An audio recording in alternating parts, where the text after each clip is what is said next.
Hey everyone, welcome back to So Arizona. I got a really good question just recently, and that is how I fill my stock tanks, which I use as raised beds. And this is a really good question because it can be expensive to purchase soil or compost to fill your garden beds. These stock tanks that I have are 2 feet deep, and I have 6 of the oval ones, and I have 2 of the circular ones, and then I have another really big one around the corner. So it would have been very expensive to fill these all with compost. So I decided to use a little hybrid method of the practice of hugelkultur. So I thought that I would answer this question for this individual that sent it to me, but also for all of you, because I know so many of you are out prepping your gardens, maybe starting them for the first time, or maybe waking them up for the spring after a long winter slumber. Hugelkultur is a German word that means mound culture or hill culture. Hugelkultur is a practice that's been used for hundreds of years. You can dig maybe a pit if you're doing in-ground by digging down about 12 inches and then filling that with logs and branches and leaf litter, and then topping and filling that all in with compost or garden soil. And that is a way that you can maximize your space and use very little soil. And so when I was setting up this stock tank garden, I knew that it was going to be very expensive to fill all of these stock tanks with soil. Now let's talk about how I filled up my raised beds. We've been at this house now for about 4 years. We moved from a little house near the U of A in Tucson, and we moved a little further south. And at that little house, I had very little room for a garden. There was basically no soil. It was kind of like a patio home. So the only thing I could do were containers or raised beds. And I chose to use stock tanks because I think that it actually looks pretty cool with some of the Southwest styles. It may not match very well if you're in certain areas of the country, but I think that they are a great material to use. They are galvanized, and unless you create a damage like a nick or a cut or some sort of damage to the coating of these, then they generally will not rust. They'll oxidize. I have no rust on these stock tanks. I've been using them now 4 years here and then 2 years up in Tucson, and so they have gotten quite a bit of use all year, every year, and they've got no rust on them, and I think they'll probably outlive me for sure. Now, they were expensive. They were expensive back then, 6 years ago, and they are even more expensive now. So I totally understand if you want to go for a material that is a little less expensive. But some pros to this really quickly are that they are going to last a really long time. I didn't have to construct them. I just literally purchased them and I put them in place. And so I didn't want to have to build or try to learn some construction skills, which admittedly I don't have, to be able to have raised beds. And the other is that I wanted a material that I was not going to have to replace ever, and I really don't think that I will have to replace these ever, so I love that about them. I bought mine at a feed store in Tucson. I have seen some inexpensive ones at Home Depot as well as Tractor Supply, so you could check those out too if you want. I haven't priced those out recently, but I know that at that time they were a little bit cheaper than they were at the feed store that I purchased mine from, so you can check that out. When we moved to this house, I didn't just want to leave my stock tanks up there because they were pricey. So I actually emptied all of the soil out, gave the soil to 2 of my kids that are up in Tucson who also garden, and then I brought the empty stock tanks down here. And then I had to figure out how to fill these up with soil, and it was going to be expensive, and so I didn't want to have to put all soil in there. Another note too that I want to talk about is that I actually learned a lesson when I was gardening in these stock tanks up in Tucson, and that is if you fill them with soil, all soil, then that soil is going to get kind of compacted under the weight of itself, at least in these because they're 2 feet deep, and it got really anaerobic and super stinky. I did have drainage holes drilled in these, but even still, the soil got really stinky and it was very wet and soggy at the bottom. So I would recommend, if you're not going to use a hugelkultur method, that you at least put maybe a little layer of pea gravel in there, so that way it's got a little separation from the soil and from the bottom of the stock tank at the very least. But I really love this method of using the logs and the branches, and I have not had any trouble at all with having that anaerobic soil or any of the standing water inside. So it's been really good. All right, so now let's talk about how I filled these stock tanks. This house needs a lot of work, and we've already done a lot of work on it. But when we got here, it was completely overgrown. It was owned by an elderly woman who built the house in 1966 and lived here until she was over 90 years old. And so a lot of the trees and shrubs were either broken or dead or diseased or just overgrown. So we had 50 trees and shrubs removed from this yard, and we still have a lot of trees left. That's how overgrown it was. And so after we did that, we obviously had a lot of debris that we needed to deal with, but there were also stacks of dead wood and wood piles and branches all over the place that were here when we got here. So I had a ton of material to choose from, both old and new. So I got my wheelbarrow and I first put big logs in the bottom of these stock tanks. After that, I started filling in the cracks and crevices with branches. And after that, I did more like twig size. And after that, I did leaf debris. And after filling halfway full with all of that, I then put all of my compost into the top. Over time, the compost has fallen and settled into the cracks of some of that material down below.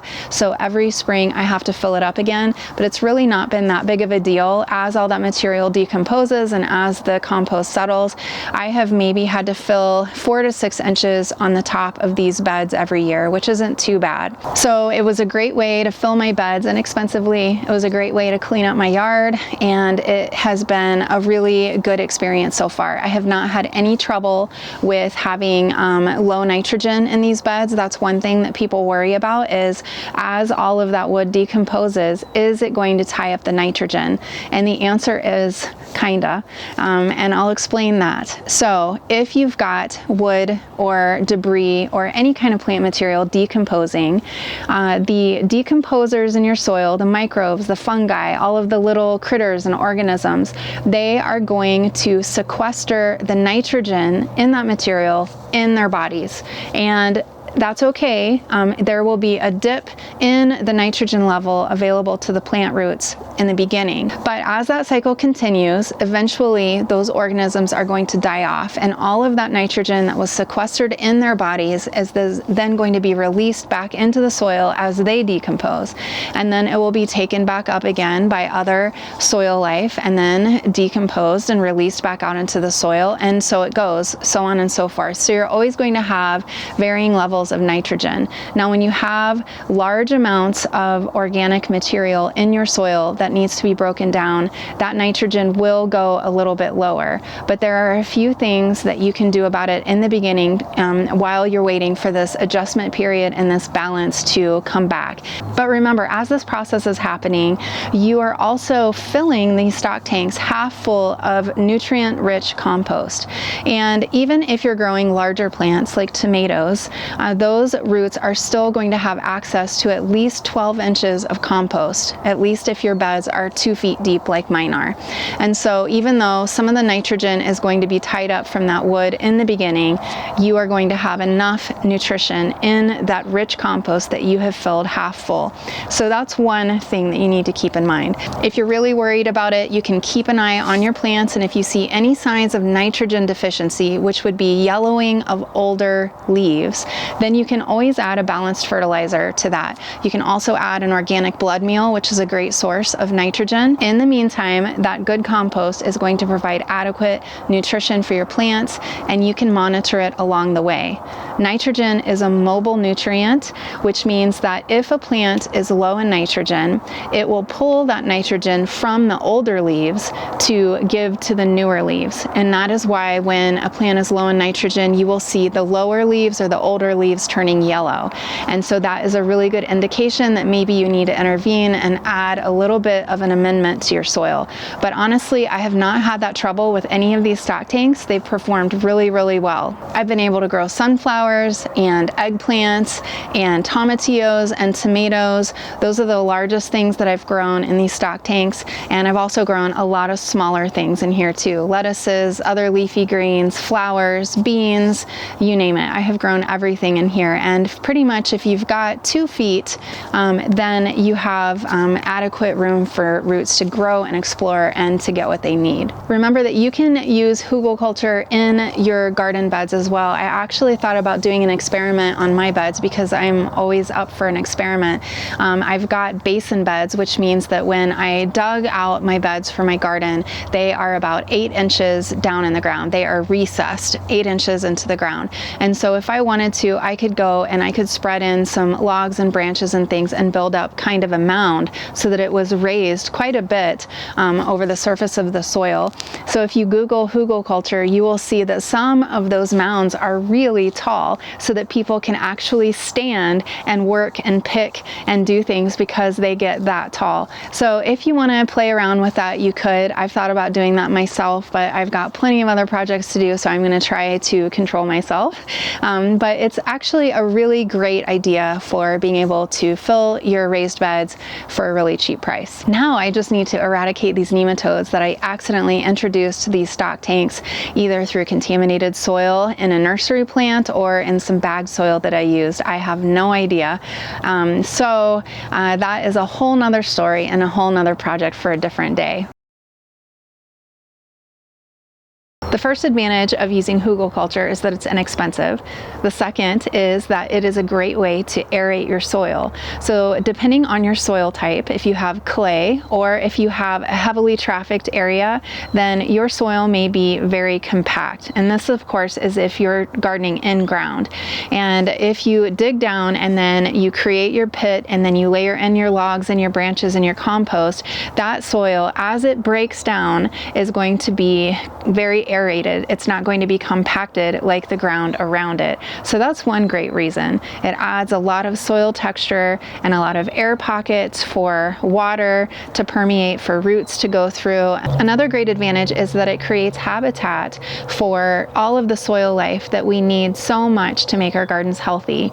It creates crevices in the logs, it creates little air pockets, as I said, and just lots of little places for soil life like springtails and earthworms, as well as things we can't see, like all of those microscopic bacteria and fungi, to create habitats in which to survive and thrive. The next advantage is something that I think we're all very familiar with, and that is the experience of walking through a forest. And when you walk through the forest, it's not hard like it is when you walk on compacted ground or on the sidewalk.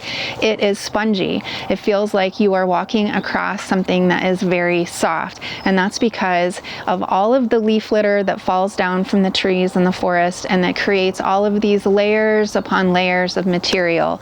And as those decompose and break down, they soften and they become very spongy. And so that is exactly what is going to happen in our gardens, whether it's in ground or in a stock tank like I'm using or a raised bed, is that all of that wood, the logs and the twigs and the branches that you're using, as they decompose over time, they're going to get spongy. And that spongy material is going to absorb and hold water, and it creates a reservoir of water. And that's very important in any climate, but particularly in the Southwest where it rains very little. Anytime you irrigate or anytime that it rains, the spongy material that's in the bottom half of your raised bed or in-ground bed is going to absorb all of that water, and it's going to hold on to it, and it will slowly release it over time as the dry weather or the lack of irrigation comes along. So it's a really great way to utilize as much moisture as you can for your garden. So as you're irrigating or as the rain falls, that spongy material is going to absorb and store the water and create a reservoir that can then be slowly released over time during those dry periods. And that means we don't have to irrigate our gardens nearly as much, which is very important here in the desert. As you're gathering your material, there are a couple things you need to keep in mind. One of those things is that certain plants are allelopathic. And allelopathic means that certain plants will release compounds that inhibits the growth of other plants that are growing nearby. I grew up in the Midwest where there were lots of walnut trees, and I think that those are a perfect example. So walnut trees and their leaves and their bark and their wood will release chemical compounds that inhibits the growth of other plants, and this will decrease competition. So as you can imagine, imagine that walnut tree is trying to make sure it has enough resources to grow and to produce fruits. And so because of that, it releases these compounds to protect itself and to create a habitat around itself that is going to serve it, not other plants. If you've ever wandered underneath walnut trees, you may have noticed that it's pretty much bare ground under there. There's no weeds, grass, or any other kinds of plants that grow under there generally, and that's because walnut trees are allelopathic. So this allelopathy is something that other plants and trees and shrubs will practice as well, and some of those grow here in the desert. Some of them are invasive and some of them are native species. So as you're gathering wood around your yard, you need to make sure that you are choosing tree types or shrub types that do not release these kinds of compounds, because those compounds are in the wood, and if you put those in your garden bed, those compounds are going to inhibit the growth of your garden vegetables and flowers, which kind of defeats the purpose. The first two trees that I want to mention that you want to stay away from are salt cedar and tree of heaven. And I'm mentioning those at the same time because these are not native species to southern Arizona. These are very invasive. And so salt cedar is actually not allelopathic in the way that I just described. It is not releasing compounds like some other trees are. It is actually sending down a very deep taproot and basically mining salt out of the soil really deep down. And so that soil then comes up and is present in its materials, like its leaves and its bark and all of that. And so as that rains down on the soil, it is going to increase the salinity of the soil, which most plants don't like. The second one is tree of heaven. And this tree is one that is present in so many different places, especially where the ground has been disturbed. And the tree of heaven is also a non-native species that's pretty invasive. And that one is truly allelopathic, meaning that it will release compounds that inhibit the growth of other plants. Several that are native species here are the walnut. We have an Arizona walnut. We've also got pine trees that are native to this area. We have hackberry, and we also have creosote. With pine and creosote, those are easy to remember because anything that is a very resinous wood that has a lot of oils in it is going to decompose very slowly. And so those are not going to break down in your beds and provide you with extra organic material or increased porosity in your soil or allow absorption of water by becoming kind of a living sponge. They don't do those things very well because they are very resinous, very oily wood, and so they are going to break down so slowly that you're not going to see those benefits. The other trees I mentioned, walnut and hackberry, for example, are going to release compounds that are going to inhibit the growth of your plants.